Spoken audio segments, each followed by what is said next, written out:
اے محمد قریب آ جاؤ اور قریب ہو جاؤ.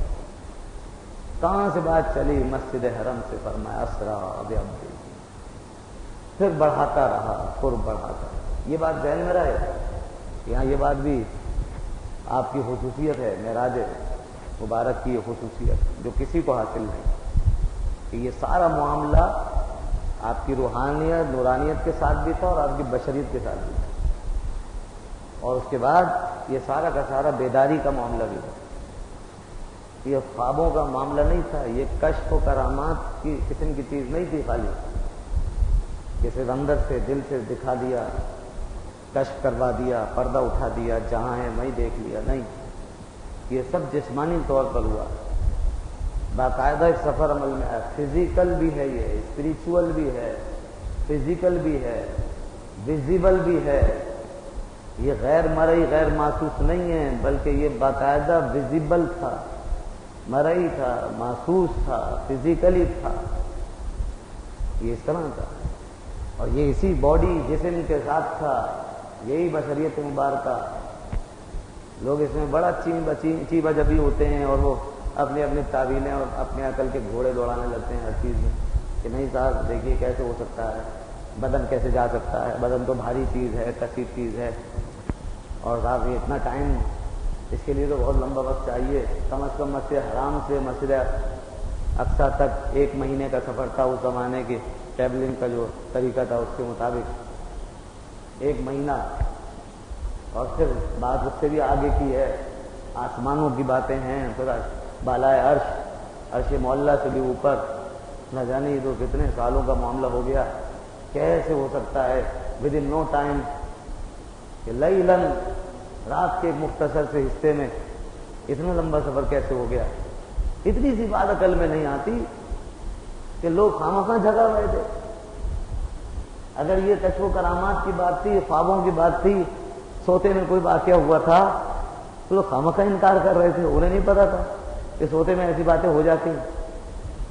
انکار کیا، تکذیب کی، جھگڑا کھڑا کر دیا، گڈھا کھڑا کر دیا. ابو جہل نے، ابو لہب نے جگہ جگہ پروپیگنڈا کیا، لوگ گمراہ کرنے کی کوشش کی. اور کچھ لوگ کچا ایمان رکھتے تھے، نئے نئے مسلمان ہوئے، وہ مرتد بھی ہو گئے. کچھ لوگ مرتد بھی ہو گئے. سب حضرت ابوبکر صدیق کی طرح تھوڑی تھے، سب کا ایمان صدیقی تھوڑی تھا. کچھ لوگ تھے جو نئے نئے وارد ہوئے تھے، ابھی ایمان دلوں میں راسخ نہیں ہوا تھا. جب بات سنی نہیں دی کیسے ہو سکتا، انکار ہی کر دیا. ابھی یہ کیا خواب کی باتوں کا ایسے انکار ہوتا ہے، کشف و کرامات کی باتوں کا انکار ہوتا ہے؟ کیا ضرورت ہے؟ انسان ممکن ہے کسی کے ساتھ بھی ہو سکتا ہے. تو سوچنا چاہیے کہ یہ سارے واقعات، یہ سرکمسٹانسز، یہ نتائج، یہ حالات، یہ ماحول کیا بتا رہا ہے. لوگ غور نہیں کرتے اور اپنا فلسفہ لے کے بیٹھ جاتے ہیں، بس ہماری عقل میں نہیں آ رہا ہے اس لیے نہیں ہو سکتا. تو یہ سب کچھ اسی وجہ سے ہوا کہ دعویٰ فزیکلی کیا گیا تھا.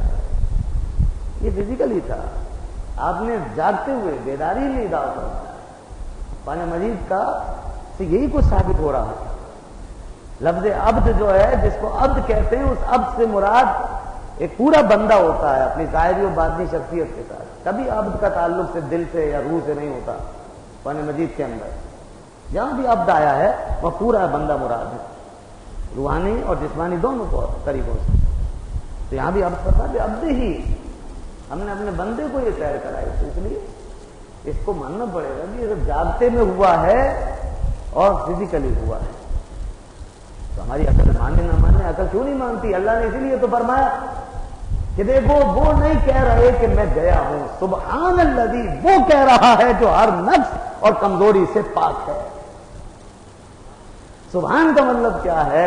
سبحان کا مطلب پاک، صاف، مبرہ، منزہ، جس میں کوئی کمزوری نہیں، کوئی نقص نہیں، کوئی خامی نہیں.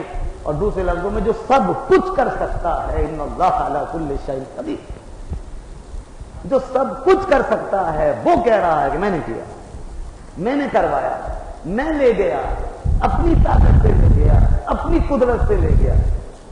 جب بات اس کی ہو جاتی ہے تو پھر انکار کرنے کی گنجائش کہاں؟ پھر وجہ کیا ہے؟ یا تو اس کو نہیں مانتے، اس کی قدرت کو نہیں مانتے. ہم یہی بات کہتے ہیں کہ جس کو بھی ماننا ہے دیکھو اس کو بعد میں مانا جاتا ہے، پہلے اس کے پیدا کرنے والے کو مانا جاتا ہے۔ دنیا میں کوئی معجزہ، کوئی کرامت، کوئی فضیلت، کوئی بزرگی، کوئی عظمت، کوئی شان، اس کے بارے میں اگر دماغ قبول نہیں کر رہا تو تھوڑی دیر کے لیے رک جاؤ، پہلے یہ سوچو کہ یہ اس اللہ کے بندے کو یہ شان دی کس نے، دینے والا کون ہے، اس کا خالق کون ہے، اس کا مالک کون ہے، کہاں سے آئی ہے یہ چیز؟ دنیا کے کسی ادارے میں نہیں بنی ہے، یہاں کسی فیکٹری میں تیار نہیں ہوئی ہے، لوگوں نے اسے جمع کر کے نہیں دیا ہے۔ ہم آپ کرتے ہیں تو اس میں حد ہوتی ہے، اس میں محدودیتیں ہوتی ہیں، اس میں شک شبہ ہوتا ہے۔ جب بات اللہ کی طرف چلی جائے تو وہ سمجھ لو کہ سب کچھ کر سکتا ہے، جتنا تمہیں نظر آیا ہے یہ اس کے لحاظ سے پھر بھی حد نہیں ہے، وہ اس سے بھی زیادہ کر سکتا ہے، اس کے لحاظ سے اس سے زیادہ ہو سکتا ہے، کیونکہ اس کی کوئی حد نہیں ہے، وہ جتنا چاہے دے۔ وہ اپنے بندوں کو، اپنے انبیاء کو، اپنے اولیاء کو جو چاہے بنائے، جہاں پہنچائے۔ آپ کو مجھے اعتراض ہو سکتا ہے، وہ دینے والا دے رہا ہے، لینے والا لے رہا ہے، وہ جتنا چاہے دے دے تو پھر کیا ہے؟ یہ نہیں ہو سکتا، وہ نہیں ہو سکتا، یہ شرک ہے، وہ شرک ہے، یہ سب باتیں اللہ تعالیٰ کے اوپر ایمان میں کمزوری کے علاوہ۔ اس کا مطلب ہے رب ذوالجلال کے ایمان پورا نہیں ہوا، ابھی ایمان کبھی نہیں ہوا، اس کے دینے کا معاملہ جو ہے ابھی صحیح سے سمجھ میں نہیں آیا، کیا دے سکتا ہے، یا ہر علم یہ شاہ، وہ جو چاہے دے سکتا ہے، جو چاہے دے سکتا ہے، فعال لما یرید، جو چاہے وہ کر سکتا ہے۔ کون روک لگا سکتا ہے، کون رکاوٹ ڈال سکتا ہے؟ اس نے اپنے محبوب کو دیا، کتنا دیا، کون جانے۔ انبیاء کرام علیہ الصلوۃ والسلام کھڑے رہ گئے بیت المقدس میں، حضرت ابراہیم نے خطبہ پڑھا اللہ کی حمد و ثنا کا، حضرت موسیٰ علیہ السلام نے خطبہ پڑھا اللہ کی حمد و ثنا کا اور اس کی عطاؤں اور بخششوں کا۔ سب یہی کہتے تھے ساری تعریفیں اس رب ذوالجلال کے لیے جس نے ہمیں خلیل بنایا۔ حضرت ابراہیم کہتے تھے مجھے خلیل بنا، دیکھو مجھے خلیل، اس کی تعریف، اس نے بنایا ہے، وہ یہ نہیں کہہ رہے میں بن گیا، اس نے بنایا۔ موسیٰ علیہ السلام کہتے تھے ساری تعریفیں اس رب ذوالجلال کے لیے جس نے مجھے کوہ طور پہ بلایا، جس نے مجھے طور پہ بلایا اور اپنی ہم کلامی کا شرف عطا فرمایا۔